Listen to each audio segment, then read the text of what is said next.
Kamakailan, sinampahan si Will Smith ng kaso ng sexual harassment at paghihiganti ng isang profesional na biolinista. Tahimik si Will Smith bilang aktor at musikero pero parang hindi rin. Madalas siyang mag-post tungkol sa kanyang buhay, pero nananatili siyang tikom ang bibig tungkol sa mga paratang na kinakaharap niya ngayon. Maaaring nagbigay ng pahiwatig ang court docket sa mga pangyayari. Pag-usapan natin ito. Welcome sa Sidebar mula sa Law and Crime. Ako si Jesse Weber. May tanong ako, kung content creator ka at nagpo-post sa social media, natanong mo na ba paano namin agad na ilalabas ang maraming clips? Sa lahat ng kwentong ito, ginagamit namin ang Opus Clip, isang all-in-one AI editor na nagpapadali mag-cut, gumawa at mag-upload ng video sa anumang platform. Nag-generate ito ng B-roll, nire-reframe footage at nililinis audio. Bisitahin lang ang Opus Pro/Sidebar, mag-sign up, mag-upload at sa ilang minuto, may na-edit ka ng clips na ready sa TikTok Shorts Reels. Ang Opus Clip ang iyong one-stop shop at ang pagkakaroon ng tool na tulad ng Opus Clip ay nangangahulugan na ang aming mga producer ay agad kang mabibigyan ng viral na mga update tungkol sa korte. Gamitin ang Opus Pro/Sidebar para magbahagi at mag-edit ng ideya na parang pro. Makakuha ng libreng 1 linggo at diskwento pagkatapos. Gusto kong balikan ang malaking kasong tinalakay natin kamakailan laban kay Will Smith at ibahagi ang bagong natuklasan namin mula sa aming investigasyon. At pagkatapos, mag-iimbita ako ng isang kilalang abogado para marinig ang opinyon niya tungkol sa mga ginagawa ngayon ni Will Smith. Meron ba siyang hindi dapat gawin? Ano ang dapat niyang gawin? At pati na rin tungkol sa mga paratang sa reklamo. Kailangan kong pag-usapan ang ginagawa ni Smith ngayon. Pagkatapos nito, tatalakayin natin ang naisampang reklamo at babalikan natin ito mamaya. Isang 57 anyos ang kinasuhan ng profesional na biolinista na kasama sa Smith Tour dahil sa kontrobersyal na sexual harassment at paghihiganti. Hindi naman talaga siya nagpakalayo o nagtago, ibig kong sabihin, mula nang naisampa ang kaso sa simula ng buwan. Sa Instagram ni Will Smith, nagpo-post siya ng larawan at video ng biyahe sa Ehipto at Botswana. Nag-guest siya sa Jimmy Fallon at binati ng happy birthday si Jazzy Jeff. Todo niyang ipinopromote ang bago niyang National Geographic travel show na Pole to Pole sa Disney Plus at Hulu. Pero wala pa ring balita kay Brian King Joseph o sa kasong isinampa sa California State Court. Ngayon lang kami may nakita kaya pumunta kami sa court docket. Mukhang may proof of service na naisumite na nagpakitang may naabotan na ng reklamo. Mukhang naabotan na ang corporate defendant sa kasong ito at tatalakayin pa kung sino siya. Base sa nakita namin, wala akong nakitang kumpirmasyon na si Will Smith bilang akusado ay naabotan na. Pag-uusapan pa natin yan pero tandaan kung paano umuusad ang kaso. Bago ko talakayin ang detalye at paano maaaring labanan ito ni Will Smith. Kailangan ko munang ipaliwanag sa iyo ng mabilis kung ano ang pinag-uusapan natin dito. Si Brian King Joseph, siya ang nagrereklamo. Ito yon. Ang dating contestant ng America's Got Talent ay nagsampa ng kaso laban kay Will Smith at sa kumpanya niyang kasama sa demanda. Nabanggit ko na kanina ang management company na Treble Studios Management na konektado kay Smith. Ngayong taon, inupahan ako bilang performer sa malaking tour kasama ang isang sikat sa industriya. Kaya naman sobrang excited ako, alam mo yon, at proud sa sarili ko na nakuha ko ang pagkakataon. Sa kasamaang palad, may nangyari ngunit hindi ko pwedeng ibahagi ang detalye dahil legal na usapin na ito ngayon. Nagsasalita ako tungkol dito dahil sa pagtanggal sa trabaho, pagbibintang, pagpapahiya, pagbabanta at mga katulad nito. Simpleng pag-uulat ng sexual misconduct o banta sa kaligtasan sa trabaho ay hindi tama ngayon. Sa totoo lang, iyon ay video na ipinost niya bago pa lumabas ang kaso. At doon, hindi niya binanggit kung sino o ang mga legal na reklamo. Bago pa naging publiko ang kaso, may Instagram story na ipinost matapos maisampa ang kaso na nagsasabing mahalaga ang suporta. Kayo, salamat, may kasamang prayer, hands at heart emojis. Kaya ano nga ba ang reklamo sa kaso? Sabi ni Joseph, noong Nobyembre 24, kinontak siya ng mga tao ni Smith para ipakilala siya sa aktor at posible siyang ma-record. Pumunta siya doon, tumugtog siya ng violin para sa kanila. Sabi ni Smith, inimbitahan siya ni Smith sa isang pagtatanghal sa San Diego at sumama sa kanyang totoong kwentong tour, ang 25 Tour.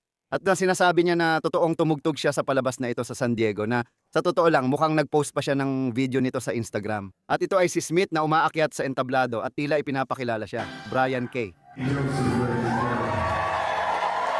Sa caption, hindi pa rin ako makapaniwala. 2 sold out na gabi kasama si Will Smith sa Observatory North Park sa San Diego.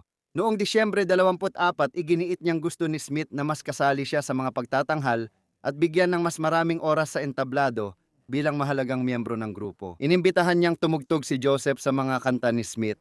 At dito raw sinabi ni Smith, "Ikaw at ako ay may espesyal na koneksyon na wala ako sa iba." Mukhang ganun nga ang ibig sabihin ng komento ni Smith, tandaan mo. Sabi ni Joseph, dahil sa tiwalang iyon, bago magsimula ang tour, sinabi niya sa mga tao ni Smith na bibili siya ng mga gamit sa musika at gamot. Kaya malaki ang ginastos niya dahil sa tiwalang iyon. At pagdating ng tour na to, mabilis tayong pupunta sa Marso ng 25. Dito sinasabi ni Joseph na sumama siya kay Will Smith sa bahagi ng tour sa Las Vegas. Ang mga akusado ang nagpabook ng lahat ng kwarto para sa kanya at crew, at tanging crew or hotel staff lang ang may access sa kanyang kwarto. Sabi niya, naniniwala siyang may pumasok sa kwarto niya noong Marso 20 nang hindi niya alam o pinayagan. Ayon sa seguridad ng hotel, walang palatandaan ng pilit na pagpasok. Sabi niya, ang management team lang ni Smith ang pwedeng nandoon. Ngayon, paano niya nalaman na may pumasok sa kanyang kwarto? Ayon sa reklamo, at ito ay isang CP, ang ebidensya ay kinabibilangan ng isang sulat kamay na tala na naka-address sa nagrereklamo sa pangalan niya na nagsasabing, "Brian, babalik ako. Hindi lalampas ng alas 5:30 tayo lang." At pagkatapos ay may iginuhit na pusong bato. F. Kabilang sa mga natirang gamit ay mga wipes, isang bote ng beer, isang pulang backpack, isang bote ng gamot sa human immunodeficiency virus na may pangalan ng ibang tao, isang hikaw, at mga papeles ng paglabas sa ospital na pag-aari ng isang tao. Natakot ang nagrereklamo na baka may hindi kilalang tao na bumalik sa kanyang kwarto para makipagtalik sa kanya. Ayon kay Joseph, agad niyang inabisuhan ang seguridad at mga kinatawan ni Smith, kumuha ng litrato, lumipat ng kwarto, at tumawag sa non-emergency police line. At pagkatapos ng lahat ng iyon, ito ang pangunahing argumento ng kanyang reklamo. Inaangkin niya na siya ay sinisi at tinanggal sa tour ng tour manager na si Tim Miller, at sinasabi dito, quote, "Nang humingi ng paliwanag ang nagrereklamo, ibinato ni Tim Miller, kinatawan ng mga nasasakdal ang sisi ng pagtanggal sa nagrereklamo. Sabi niya, hindi ko alam, ikaw ang magsabi dahil sinasabi ng lahat na kasinungalingan ang nangyari sa'yo. Wala raw nangyari at ikaw lang ang gumawa ng kwento. Kaya sabihin mo bakit ka nagsinungaling at inimbento ito." Sa reklamo, sinabi ni Joseph na nabigla siya sa paratang at nagsumite ng ebidensya at tala. Ayon sa kanya, hindi sinubukan ng nasasakdal na alamin ang issue sa kaligtasan. Isang tawag lang sana sa seguridad ng hotel ay sapat na. Sa halip, determinado ang nasasakdal na tanggalin sa trabaho si Joseph dahil iniulat niya ang tangkang sexual na pag-atake. Ipinahiwatig din ni Miller ng personal at sa pamamagitan ng email na ang tour ay, ayon sa kanya, tumutungo na sa ibang direksyon na isa sa mga dahilan ng pagtanggal kay Joseph. Gayunpaman, matapos ang ulat at pagtanggal kay Joseph, kumuha ang nasasakdal ng isa pang biolinista para gampanan ang parehong posisyon sa tour. Malakas na nagpapahiwatig ang pagkuha na ito na ang dahilan ng nasasakdal para sa pagtanggal ay gawa-gawa lamang. At mula doon, ayon sa reklamo, higit pang inilahad ni Joseph batay sa impormasyon at paniniwala. Ang ginawa ng nasasakdal ay lampas pa sa simpleng pagkabigong protektahan ang kaligtasan ng isang empleyado o hindi pagkakaunawaan tungkol sa isang reklamo. Malinaw na sinasadya ni Willard Carroll Smith ikalawa na lapitan si Ginong Joseph para sa dagdag na sexual na pagsasamantala. Ang mga pahayag ni Smith, mga reklamo at insidente sa hotel ay nagpapakita ng pattern ng mapagsamantalang pag-uugali. Hindi lang ito isang hiwalay na insidente. Dahil sa ginawa ng nasasakdal, nagkaroon si nagrereklamo ng matinding emosyonal, pinansyal na pagkalugi at pagkasira ng reputasyon. Si nagrereklamo ay naapektuhan sa stress ng pagkawala ng trabaho, dahilan ng paglala ng kalusugan at malalaking pisyolohikal na pinsala. Nagdulot ng post-traumatic stress disorder at iba pang sakit sa pag-iisip ang pagkakatanggal sa trabaho kay nagrereklamo, kaya nagsampa siya ng maraming kaso. Paghihiganti sa ilalim ng batas ng California, Labor Code, pagtatanggal at paglabag sa pampublikong pulisya. Natanggal ka sa trabaho dahil sa pagre-report ng sexual harassment or workplace safety na protektadong gawain. May reklamo rin ng paglabag sa Bain Act. May karapatan kang magsampa ng kaso kung nasagasaan ang iyong mga karapatan sa konstitusyon o batas ng California. Ang mga akusado raw ay nagbanta, nanakot o pumilit sa nagrereklamo sa pamamagitan ng pagtanggal at maling pagsabing magbabago lang ng direksyon, saka siya pinalitan.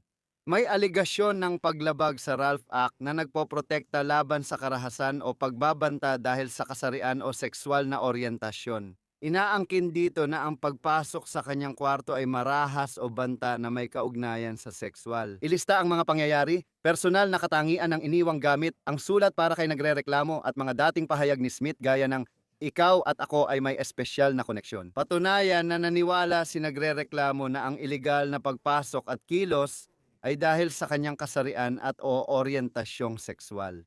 Mayroon ding reklamo para sa sexual na panliligalig na lumalabag sa California Fair Employment and Housing Act na pangunahing nagpoprotekta sa mga empleyado laban sa panliligalig o diskriminasyon. Ayon sa government code, bawal sa batas para sa employer o sino man ang mangharas ng empleyado dahil sa kasarian. Dagdag pa rito, sinasabi na maaaring managot ang isang employer sa mga gawain ng mga hindi empleyado, kaugnay ng panliligalig sa mga empleyado.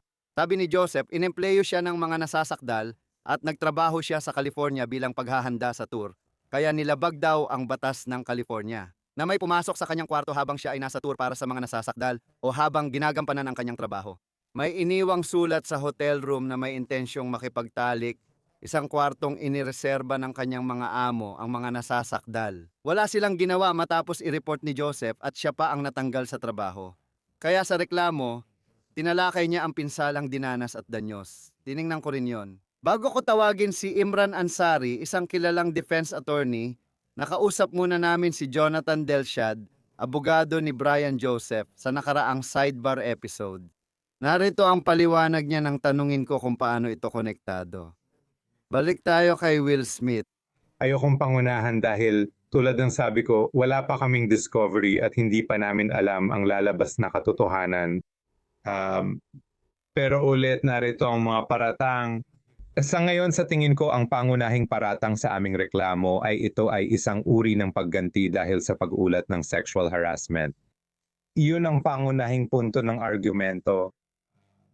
Muli, kung ano ang nakasulat sa note na kami, na di umano'y isinulat sa note, lahat ng sasabihin ko ay di umano lamang dahil lahat ito ay Siyempre, batay sa reklamo, impormasyon ng paniniwala. Sa puntong ito, tama ka, sa totoo lang, yan ang mahalagang tanong. Sa pag-uugnay nito pabalik, ibig sabihin, maaari ba nating iugnay iyon sa atin? Pero sa tingin ko may pangalawang option din. Para lang yun sa sexual harassment, malinaw na na-report yun kay Will Smith. Ibig sabihin, inireport na sa tour manager ang kanang kamay. si Tim Myler ba yon? By the way, si Tim Myler ba yon? Sige. Tama. Ay, kaya alam mo na yun. Akala ko hindi mo tinatanong tungkol sa pagganti dahil sa pag-uulat, kundi kung alam ba niya na nandoon yon. Tapos ang tanong, bakit siya gumaganti dahil sa pag-uulat? Yan ang pinakamahalagang tanong. Balikan ko lang sandali si Will Smith, itama mo ako kung mali. May isang komentong binanggit sa reklamo na nag-aakusa ng sexual na panliligalig. Para malinaw, inaakusahan ba ng kliyente mo si Will Smith ng sexual harassment o pag-aalok sa kanya sa anumang paraan? Hindi ko iniisip na yun ang paratang na inilalagay namin sa aming reklamo ngayon. 100.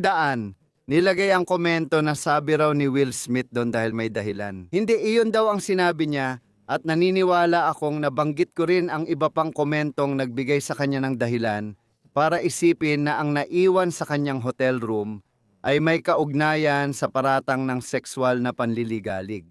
Kailangan pa nating makita yan. Hindi ako sigurado at ayokong pangunahan.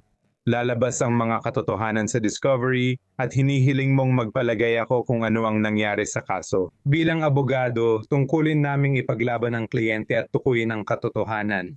Sa puntong ito, ang tanging panig ng kwento na alam ko ay mula sa sinasabi ng aking kliyente. Siyempre, Gusto naming gawin ang discovery, gusto naming malaman ang bawat detalye ng kasong ito, gusto naming alamin kung ano talaga ang nangyari, sino ang mga sangkot dito, at alam mo, may mga paraan na pwede naming malaman ang mga bagay na yan ngayon. ayon kay Alan B. Grodsky, abogado ni Smith, nagsalita siya nung isinampa ang kaso. Mali, walang basihan at pabaya ang paratang ni Ginoong Joseph laban sa aking kliyente.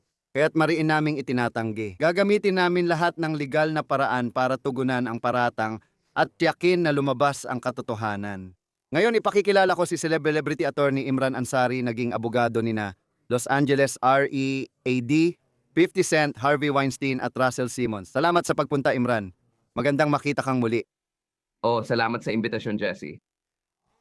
Una, simulan ko sa mga ginawa ni Will Smith simula nang maisampa ang kaso na nabanggit ko na rin kanina. Aktibo siya sa social media, ipinopromote ang bagong palabas, naglalakbay, at nagpo-post ng litrato kasama pamilya. Tahimik siya sa kaso at wala siyang nabanggit kaya hindi na ako nagulat. Para sa taong tinamaan ng malaking kaso at public na demanda, Ano masasabi mo sa pagiging bukas niya at parang normal pa rin ang buhay niya?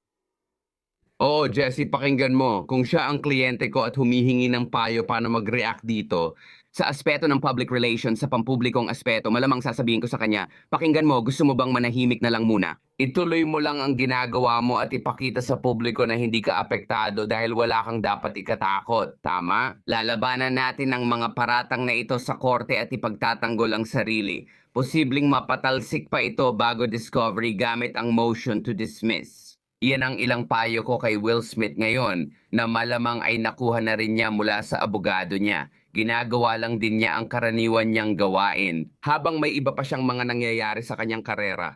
At sa tingin mo ba ay dahil din ito sa mga totoong paratang na kinakaharap niya? Kung may makakakita ng mga balita at sasabihin, grabe, ano bang ginawa ni Will Smith? Pero nang basahin ko at makausap ang abogado ng nagrereklamo, hindi naman talaga ganon. Will, inaakusahan si Smith ng sexual na pang-aabuso o panliligalig at quid pro quo. Katulad ito ng mga kamakailan lang na insidente. Magiging diretso ako. Medyo tinanong ko ang abogado tungkol dito. Sabi ko, ipakita mo sa akin ang koneksyon pabalik kay Will Smith at sasabihin ko sa'yo, hindi siya ganun kalinaw. Ibig kong sabihin, naintindihan ko, nauunawaan ko, mula sa legal na pananaw, nauunawaan ko. Sa tingin ko, baka hindi agad makita ng karaniwang manonood ang koneksyon. Iniisip ko rin kung tama ba talaga yon. Baka iba ang nakikita natin. Pero iniisip ko rin kung yun ba ang dahilan kung bakit parang normal lang na namumuhay si Will Smith ngayon. Oo, tama Jesse. At alam mo bilang paghahanda at pagsama sa'yo, binalikan ko at pinanood ko ang panayam mo dun sa abogado. And gusto ko na ginamit mo ulit ang connective tissue na reference kasi nagustuhan ko yon sa panayam mo sa kanya. At tama yon, may connection talaga. Isinama nila si Will Smith sa reklamo kaya nakakagulat ito. Magiging, alam mo na, isang bagay na pwede nilang gamitin para sa publicity ng reklamo. Pero sa korte, kaya mo bang patunayan na nagkamali talaga si Will Smith? At mahalaga, Jesse, yung connection na yan, magagawa mo bang iugnay si Will Smith at ang umano'y ginawa niya? Medyo kulang sa bigat ang reklamo na ito pagdating sa totoong pinsalang naranasan ng nagrereklamo, tama? Kaya tingin ko, di nila makukuha yon. Opinion ko lang, Jesse, binabasa ko lang ang reklamo. Nakikita ko ang paratang kay Will Smith at yung komentong may kinalaman sa connection. Pero di ako sigurado at sa tingin ko hindi pa rin. Para sa akin, wala yung pananagutan. Sa panayam mo kay Ya, Kasi ang magiging panangga ay si Will Smith yan. Lahat nagtatrabaho para sa kanya. Siya ang namumuno sa tour na ito. Sabi nila, nagbigay siya ng komento na maraming pwedeng kahulugan at isa lang daw ito sa marami niyang komento. At natanggal si Joseph sa trabaho at naniniwala siyang hindi naman talaga siya natanggal dahil sa ibang dahilan kundi dahil nag-report siya. May insidente ng sexual harassment or assault at kumuha sila ng bagong violinista. Dapat alam ni Will Smith at siya rin ang may pakana. At iniuugnay nila ito sa mga posibleng kakaibang komento na ginawa niya. Yan, muli ang paraan ng kanilang pag-uugnay. oo, pero sa tingin ko hindi yan papasa sa korte. Maaga pa at dapat hintayin ang resulta. Kung magsasampa ka ng reklamo at mag-aakusa ng personal na pananagutan tulad ng kay Will Smith, isang komento lang ang meron sila na maaring walang masamang ibig sabihin. Walang mali siya or sexual na ibig sabihin, sinabi lang na sasama ka sa tour, tutugtog ng musika at may connection tayo. Baka nasabi na rin niya ito sa ibang musikero nun. Ano ba talaga ang pananagutan ni Will Smith? Kung may ganitong komento at binanggit mo pa ang iba, pero hindi isinama sa reklamo, di ba? Nakakapagtaka. Pero yung connection, di ba? Sa tingin ko, hindi nila mapapatunayan ang personal na pananagutan dito. Sabi ng abogado sa panayam, nakabase lang siya sa impormasyon at paniniwala. Lahat ng ito ay pwedeng mapalakas habang may discovery pero kailangan mo munang makalusot para makarating doon. Inaasahan kong may motion to dismiss mula sa depensa laban sa reklamong ito, lalo na sa mga paratang at pagkakasama kay Will Smith bilang individual. Magandang punto yan at gusto kong maging malinaw tungkol doon. Hindi mo kailangang isama lahat sa iyong unang reklamo, pero kailangan nitong maabot ang isang tiyak na pamantayan para magpatuloy ang kaso. Tama ba? Iyon ang parang sinusubukan kong itanong sa kanya. At ang sagot niya ay, alam mo na, malalaman pa natin ang higit pa tungkol dito habang tumatakbo ang proseso ng discovery. Naramdaman mo ba na medyo basic lang ang reklamo sa puntong ito laban sa alinman sa mga akusado? Jesse, sa tingin ko oo kasi alam mo at andyan lahat ng mga dahilan ng action sa ilalim ng batas ng California tungkol sa paghihigante. May paratang na, 'di ba, sa civil na kaso sapat na mailahad ito para makapasok sa korte. Pero may ilang aspeto ng mga claim na ganito na sa tingin ko, sa particular na reklamong ito, lalo na laban kay Will Smith bilang individual, na maaring mahirapan ang nagrereklamo na mapanatili ang claim na yon. Base lang sa kung ano ang nakikita natin sa reklamong ito. Siyempre, pagkatapos ay papasok ka sa discovery. Pero kung ako ay nasa kampo ng depensa, siguradong pag-iisipan ko ang paghain ng mosyon para ibasura ito base sa sapat ba ang reklamo at kung talagang may sapat na allegation. Malapit na sanhi ng pinsala na nauugnay kay Will Smith bilang individual. Ngayon ang corporation ay ibang usapan naman. Kung magsampa siya ng reklamo ng pagganti sa pagtanggal, aasahan kong ilalabas nila ang depensa nila. Hindi pa natin alam ang panig ng depensa tungkol sa pagtanggal sa trabaho o pagganti. Sigurado akong sasabihin nilang may iba pang dahilan para alisin ang taong ito at hindi imbento. Kung mapapatunayan niya yon, papasok siya sa kwarto at makikita ang sulat at lahat ng bagay doon. Hindi niya ginawa at wala rin siyang kakilalang nandoon bago siya pumasok. Kung mapapatunayan niya yon, kung meron siyang sulat, kung meron siyang surveillance footage, kung meron siyang mga ulat na ginawa niya, alam mo yon sa seguridad ng hotel at pulis. Kung mapatunayan niya yon, gaano kalaki ang magiging epekto nito? So kung kaya niyang patunayan yon, at ulit alam mo hindi ka pwedeng manghula sa kahit alin dito, tama? Dapat may konkretong ebidensya at maiugnay ito sa teorya ng pananagutan. Jesse, laban sa mga akusadong ito, kahit mapatunayan niya, tanong ko pa rin tama. Hindi ko nilalagay ng dagdag na bigat sa nagrereklamo, ina-analyze ko lang base sa nakikita ko sa reklamo. Sa tingin ko, magiging mahirap pa rin na mapanagot ang mga akusado sa kahit anong uri ng pananagutan. Dahil sa mga di umano'y pangyayari sa hotel room kasama ang sulat, mga naiwan at komento sa sulat. Alam ba o dapat bang alam ng mga akusado na mangyayari ito?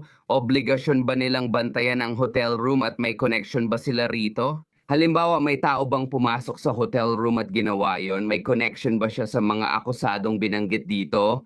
Maaaring mapatunayan nila iyon at maglabas ng ebidensya pero base sa reklamo, pakiramdam ko may kulang pa rin. May parte pang hindi nadudugtungan. Illegal ba siyang tanggalin sa trabaho dahil sa pag-report niya? Legal ba ito? Pwede ba nilang gawing argumento yon? Oo. Kumuha sila ng iba. Ang basehan niya yata ay yung katotohanang hindi siya ang kinuha, alam mo yon, kumuha sila ng ibang violinista ayon sa kanya. At iniisip ko, alam mo yon, kung kaya niyang patunayan na natanggal siya, ibig kong sabihin, yung timing ng pagkakatanggal niya, natanggal siya agad pagkatapos niyang i-report ito. Pagkatapos mong pagsamahin ang mga nangyari, kausapin mo ako.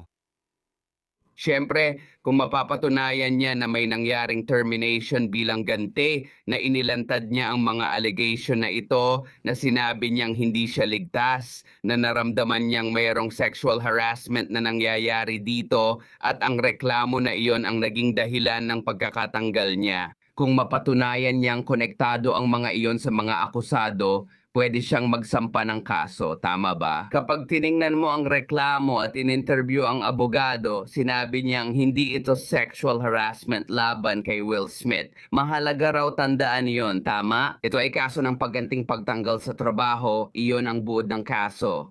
Kung mapatunayan niyang may pagganti dahil nagsalita siya, posible siyang makapagsampa ng kaso laban sa mga nasasakdal. Pero sigurado akong may isa pang panig ang kwentong ito. At maaring maghintay tayo na makita ang mga motion na ihahain o maaring ihain bilang tugon sa reklamong ito o tiyak na sa panahon ng discovery kung makakalusot ito sa pleading stage. Gusto kong balikan ang nabanggit ko sa simula ng palabas. Tiningnan namin ang court documents at mukhang may proof of service na isinampa tungkol sa management company. Bilang akusado, hindi namin ito agad napansin, kaugnay kay Will Smith.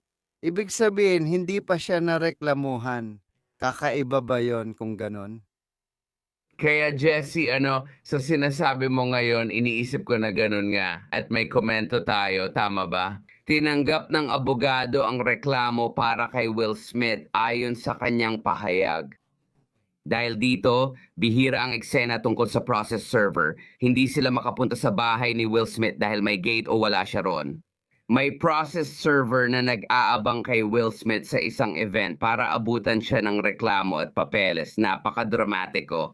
Madalas kapag ang kliyente mo ay public figure o celebrity, alam mong darating ang panahon na maaabot at masiserbisyuhan din sila. Kasama ng reklamo, lalapit ka sa kabilang panig, sasabihin mo, pakinggan mo, tatanggapin ko ang serbisyo para sa kliyente ko.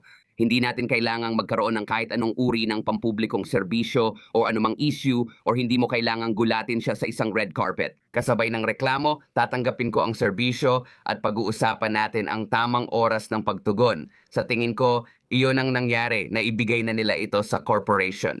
Pero si Will Smith, ang kanyang abogado, malamang naghihinala lang ako pero malamang na nakipag-ugnayan sa mga abogado ng nagrereklamo. Tatanggapin ko ang serbisyo. Panahon na para tumugon.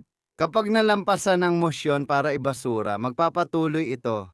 Kung magkaayos si Will Smith batay sa mga paratang, iisipin ba ng tao na inaamin niyang may kasalanan siya? Talagang mahirap yan, Jesse. Alam mo, kapag may mga ganitong kaso na sangkot ang isang taong kilala, isang celebrity, isang taong nasa mata ng publiko, kapag nagkaayos sa isang kaso, kung decision mong mag-ayos, minsan iniisip ng publiko na parang inaamin mo na may pananagutan ka. Maraming tao ang di alam ang pagkakaiba ng civil at criminal na kaso at iniisip na kung nag-ayos ng kaso may sala na agad. Pero Jesse, hindi naman laging ganon, tama ba? Minsan, ang nasasakdal ang gumagawa ng desisyong pangnegosyo. Tinatanong nila, sulit ba ang gastos, oras at hirap ng kaso laban sa taong ito or tatapusin ko na lang ang claim? Itinatanggi ko ang claim, kalokohan lang yan para sa akin. Gusto ko magpatuloy sa buhay at negosyo ko. Tama ba? Sa ganitong sitwasyon, madalas nagkakasundo ang mga abogado sa likod ng saradong pinto. Kadalasan walang perang kasali at pahayag lang ang inilalabas. Hindi mo dapat agad isipin na ang nakikipag-areglo sa kaso ay siguradong may kasalanan or umaamin. Minsan, lalo na sa mga celebrity at kilalang tao, mas gusto nilang iwasan ang masusing investigasyon hindi lang sa mga paratang ng taong ito, kundi pati na rin sa ibang aspeto ng kanilang buhay. Mas gusto nilang tapusin ang kaso at mag-move on. Imron, pasensya na, tingnan natin saan hahantong ito.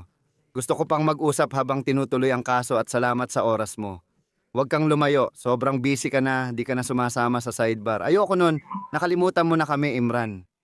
Ipaalam mo lang, lagi akong may oras para sa'yo, pare. At yan lang muna ang meron kami para sa inyo ngayon, dito sa sidebar. Maraming salamat sa lahat ng sumama sa amin. At gaya ng dati, pakisubscribe na lang sa YouTube, Apple Podcasts, Spotify, o kung saan man kayo nakikinig ng inyong mga podcast. Ay follow kami sa Peacock ng NBC para sa sidebar episodes.